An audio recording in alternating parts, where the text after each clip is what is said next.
अपने काम के प्रति एकाग्र हो जाओ।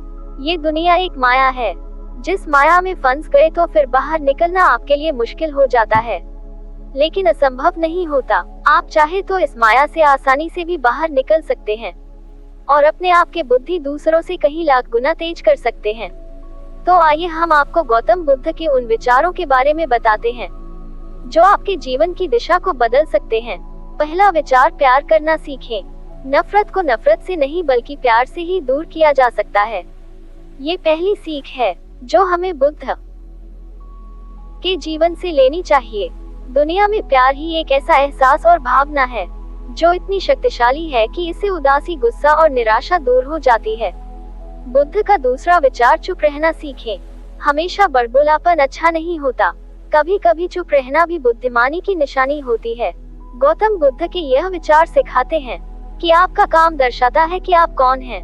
यदि आप अनावश्यक ज्ञान देंगे तो कोई आपका सम्मान नहीं करेगा, इसलिए शांत रहने और अपने आसपास की चीजों पर गौर करने में ही बुद्धिमानी होती है। बुद्ध का तीसरा विचार, सोच समझकर बोलें। शब्द बहुत ताकतवर होते हैं। सच्चे शब्द दुनिया को बदल सकते हैं, वही कड़वे शब्द दुनिया का विनाश करने के लिए काफी होते हैं। शब्दों का हमारे जीवन में बहुत प्रभाव पड़ता है, इसलिए हमें दूसरों से कुछ भी कहते समय बहुत सावधान रहना चाहिए।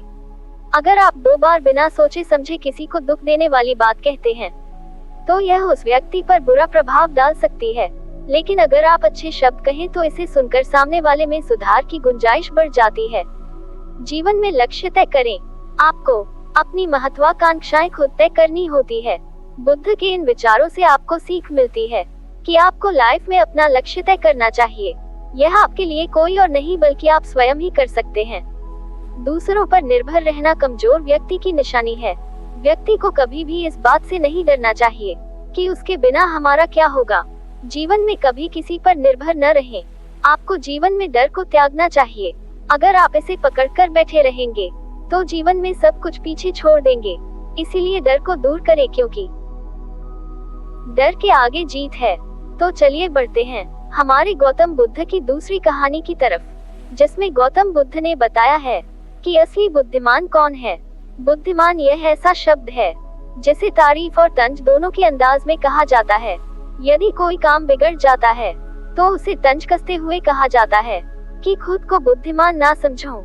वही यदि किसी कार्य को सफलतापूर्वक कर दिया जाता है या किसी मुश्किल परिस्थिति का हल निकाल लिया जाता है तो हम कहते हैं बहुत बुद्धिमान है। लेकिन प्रश्न यह है कि वास्तव में बुद्धिमान कौन है और कैसे बना जा सकता है बुद्धिमान। बौद्ध धर्म के संस्थापक महात्मा गौतम बुद्ध के विचार और कहानियों से व्यक्ति को प्रेरणा मिलती है। गौतम बुद्ध के जीवन से जुड़ी ऐसी एक नहीं बल्कि कई कहानियां हैं जिससे कई समस्याओं का हल मिलता है। इन्हीं में एक है बुद्धिमान होने की परिभाषा। बुद्धिमान की परिभाषा और इसका सही अर्थ गौतम बुद्ध के जीवन से जुड़ी एक कहानी पर आधारित है। बुद्धिमान से जुड़ी गौतम बुद्ध की कहानी, एक गांव में एक लड़का था जिसका दिमाग बहुत तेज था।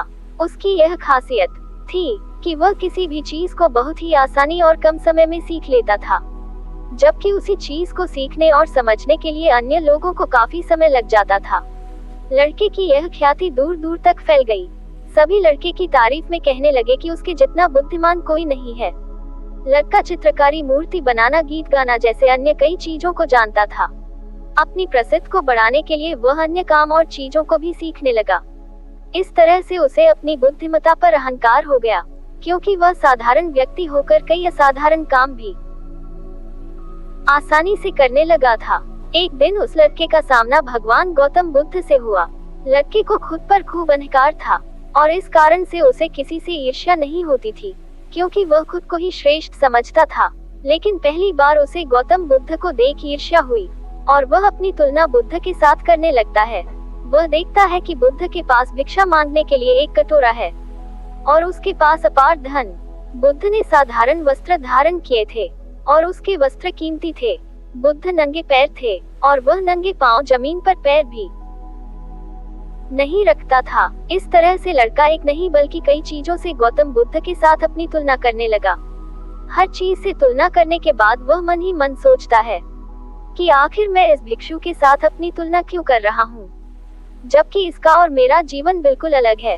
वहाँ मौजूद सभी लोग गौतम बुद्ध का सम्मान कर रहे थे। लड़का सोचने लगा कि आखिर में ऐसा क्या है जो मुझ में नहीं है, जिस कारण मेरे भीतर इनके प्रति ईर्ष्या पैदा हो गई। अपने मन में चल रही जिज्ञासा को शांत करने के लिए वह बुद्ध के पास जाता है। वास्तव में कौन है बुद्धिमान, चलिए जानते हैं। बुद्ध के पास जाकर वह कहता है, मैं इस गांव का सबसे बुद्धिमान व्यक्ति हूँ और आप अपने आसपास जो भी देख रहे हैं मैं वह सब करना जानता हूँ। मैं किसी भी कार्य को बहुत कम समय में सीख लेता हूँ, इसलिए सभी लोग मेरा सम्मान करते हैं। लेकिन फिर भी आपको देख मेरे भीतर ईर्ष्या पैदा हो गई, इसलिए मैं जानना चाहता हूँ कि आपकी उपलब्धि क्या है। सभी आपको इतना आदर सम्मान क्यों दे रहे हैं? लड़के के सवाल का जवाब देते हुए बुद्ध कहते हैं, मेरी कोई उपलब्धि नहीं है, लेकिन तुम कह सकते हो कि मेरी यही एक उपलब्धि है। बुद्ध लड़के से पूछते हैं, क्या तुम्हें नींद अच्छी लगती है? लड़का कहता है कि भला किसे नींद अच्छी लग सकती है? बुद्ध कहते हैं कि जो तुम्हें अच्छा और बुरा लगता है, मैं इनसे भी ऊपर हूँ। मुझे ना निंदा सताती है और ना अपनी प्रशंसा से प्रसन्न होता हूँ। यही अंतर है तुम में और मुझ में। बुद्ध कहते हैं, तुमने सैकड़ों काम सीखे, लेकिन सबसे जरूरी काम को सीखना भूल गए। लड़का पूछता है, कौन सा काम? बुद्ध ने दिया, बुद्धिमान होने का ज्ञान। बुद्ध कहते हैं कि क्या तुम्हें मन को नियंत्रण करना आता है? ये बात सुनकर लड़का समझ जाता है कि उसे बुद्ध से ईर्ष्या क्यों हुई। बुद्ध कहते हैं, जिसने संपूर्ण जगत जीत लिया लेकिन अपने मन को नहीं जीत पाया, उसने कुछ भी नहीं जीता। वही जिसने अपने मन को जीता लेकिन अपना सब कुछ गवा दिया, फिर भी उसने सबको जीत लिया। बुद्ध की यह बात सुन लड़के का अहंकार टूट गया। उसने बुद्ध से कहा कि क्या आप मुझे अपने मन को जीतना सिखा सकते हैं? बुद्ध कहते हैं, जरूर, लेकिन इसके लिए मैं तुम्हारी सभी उपलब्धियां छीन लूंगा। लड़का कहता है, मैं तैयार हूँ। इसके बाद से ही लड़का ध्यान लगाने लगता है, क्योंकि ध्यान से ही मन को वश में किया जा सकता है। तो चलिए बढ़ते हैं हमारी तीसरी कहानी की तरफ। गौतम बुद्ध से जाने कैसे बने बुद्धिमान, और वास्तव में कौन है बुद्धिमान। बुद्धि ऐसा बल है जिसे हर असंभव चीज को भी जीता जा सकता है, लेकिन बुद्धिमान कौन है और कैसे बना जा सकता है बुद्धिमान, इसका सटीक अर्थ गौतम बुद्ध की इस कहानी में मिलता है। भगवान बुद्ध अपने शिष्यों के साथ एक वन से गुजर रहे थे। जेठ की तपती दोपहरी थी। गर्मी और लंबी यात्रा से वे थक गए थे। उन्हें जोड़ों की प्यास भी लगी थी। बुद्ध एक छायादार पेड़ के नीचे रुक गए और उन्होंने शिष्य आनंद से कहा, अभी कुछ देर पहले हमने मार्ग में एक झरना देखा था, जाओ और वहाँ से पानी ले आओ, जोड़ों की प्यास लगी है। आनंद गए, मगर वह झरना बहुत छोटा था और थोड़ी देर पहले ही वहाँ से कुछ जानवर गुजरे थे, जिससे ठहरा हुआ पानी हिल गया था और कीचड़ नीचे से ऊपर आ गया था। पानी पीने लायक नहीं रह गया था।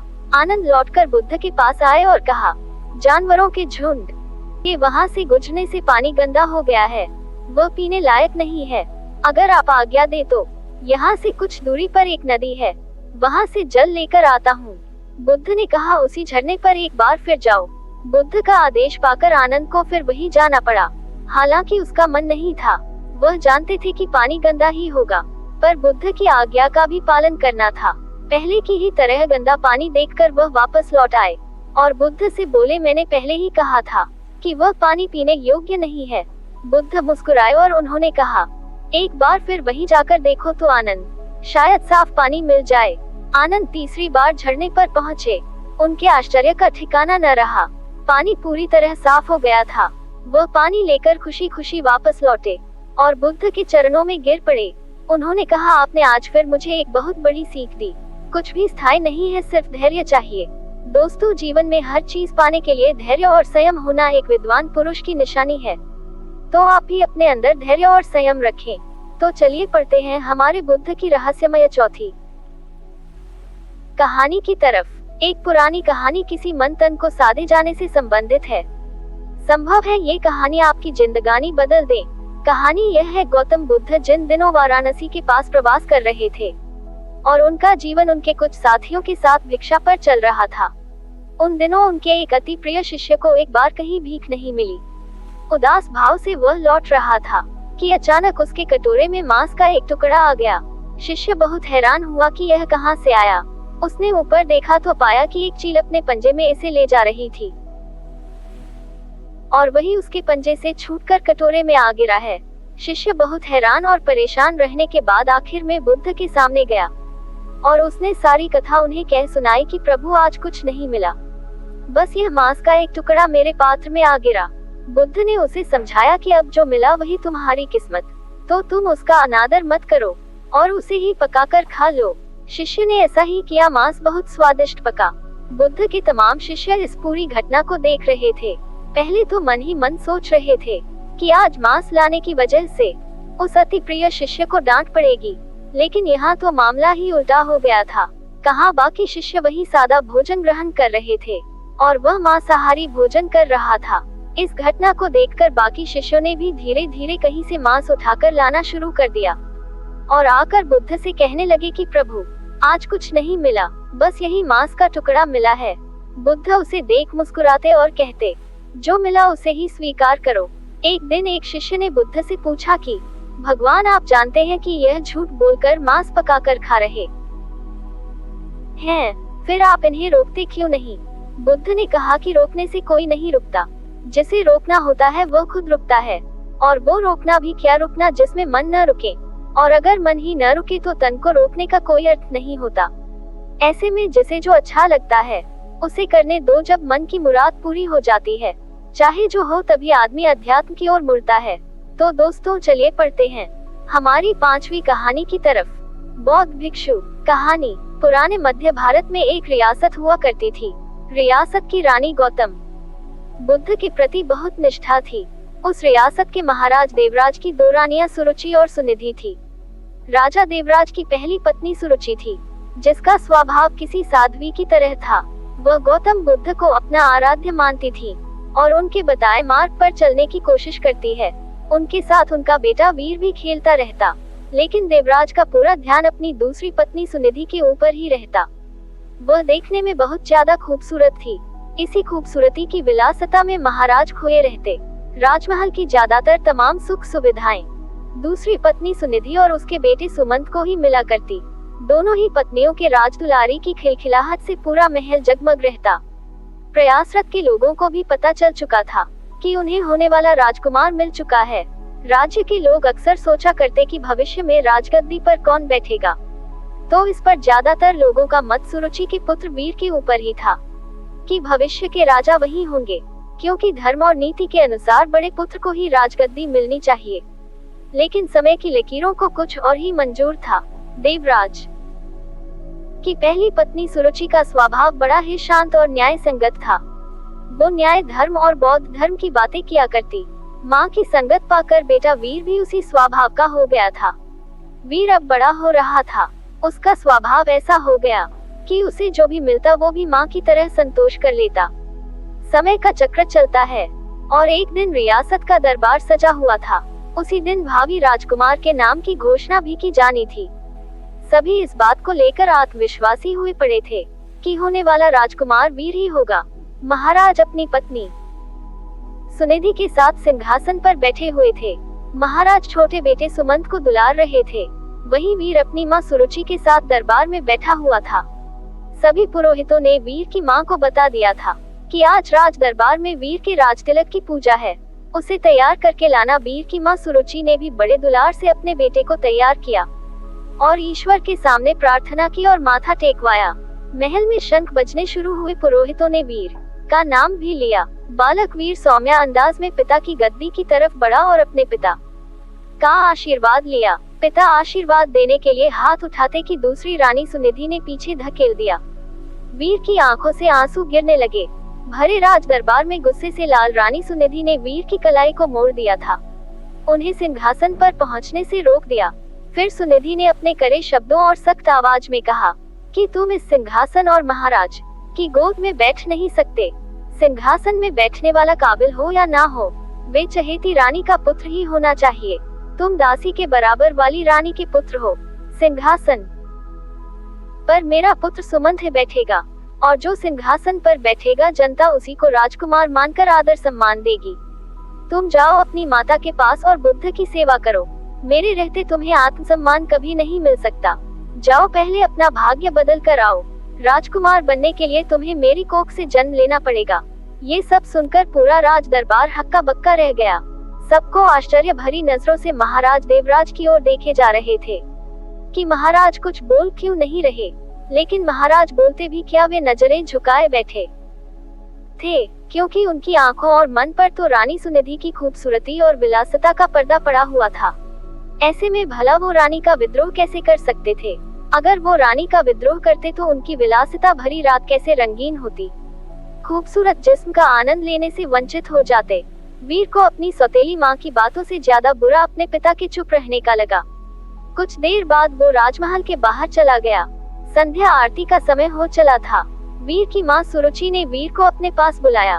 वीर का चेहरा देखकर वह घबरा गई। वीर ने उनसे कहा कि माँ, पिताजी हमारे साथ ऐसा क्यों करते हैं? अब हमारा क्या होगा? क्या मुझे कभी किसी का मान सम्मान प्राप्त नहीं हो पाएगा? जवाब देते हुए वीर की माँ ने अपनी उंगली से मंदिर की तरफ इशारा किया। ये कमरा कुछ दूरी पर था और इसमें महात्मा बुद्ध की प्रतिमा यानी मूर्ति रखी हुई थी। वीर ने इशारा करते हुए पूछा, वहाँ क्या है माँ? जवाब देते हुए माँ ने कहा, महात्मा बुद्ध है, वही तुम्हें सिद्ध बनाएंगे। उनकी शरण में जाओ बेटा, बुद्धम शरणम गच्छामि। ये पंक्ति सुनते ही वीर ने बहुत अच्छा महसूस किया। सुरुचि बोली, बेटे तुम्हारे लिए इस सिंहासन से भी कहीं बड़ा और आगे का सिंहासन बना हुआ है, इसलिए उस सिंहासन की लालसा व मोह त्याग कर उस बड़े सिंहासन को प्राप्त करो। जब तुम उस सिंहासन पर बैठोगे तो लेकिन उसे पाना इतना आसान नहीं। जीवन के उस सिंहासन तक तुम्हें महात्मा बुद्ध की शिक्षाएं लेकर जाएंगी। लेकिन वीर को अब भी यह समझ नहीं आ रहा था, माँ आखिर किस तरह के सिंहासन की बात कर रही है जो राज सिंहासन से भी कहीं बड़ा है। उसके कानों में तो अभी भी सौतेली माँ के बातें गूंज रहे थे कि वह अभागा है। लेकिन वीर की माँ ने देर नहीं की और उसे बुद्ध की मूर्ति के सामने लाकर खड़ा कर दिया और कहा कि अब सिर्फ महात्मा बुद्ध ही तुम्हारा कल्याण करेंगे। तुम उन्हीं के बताए मार्ग पर चलो, उनकी शिक्षाओं का अनुसरण करो, तुम्हें पता चल जाएगा कि जीवन का असली सुख कहाँ है। वीर ने माँ से सवाल किया कि माँ, क्या बुद्ध का स्थान पिता से भी बढ़कर है? वीर की माँ ने मुस्कुराते हुए कहा कि महात्मा बुद्ध सबसे ऊपर है। माँ की इस बात से वीर ने प्रेरित होकर कहा कि माँ, अब से मैं बुद्ध जी की गोद में ही बैठूंगा, उन्हीं के बताए मार्ग व विचारों का पालन करूंगा। मैं कठिन से कठिन साधना करके उन्हें प्रसन्न करूंगा, इनकी शिक्षाओं को अपने जीवन में उतारूंगा। वीर ने बड़े दृढ़ निश्चय से कहा कि देख लेना माँ, एक दिन बुद्ध मुझे अपनी गोद में जरूर बैठाएंगे। रानी सुरुचि अपने बेटे की इन मासूम बातों को सुनकर हैरान थी। माँ ने वीर को गोद में उठाया और कहा कि पूरे मन से बुद्ध की बातों का अनुसरण करो। वीर भी गोद से उतरते हुए जवाब दिया कि आज से मेरे आराध्य बुद्ध हो गए हैं। कुछ ही दिन वीर बुद्ध की रोजाना नियमबद्ध उपासना करता हुआ ध्यान मग्न होने लगा। बुद्ध अब राजमहल छोड़ने का फैसला कर लिया। जो लड़का कल तक अपनी माँ के पल्लू में छिपा घूमता रहता था, वो आज महल छोड़कर जंगल जाने का फैसला ले रहा है।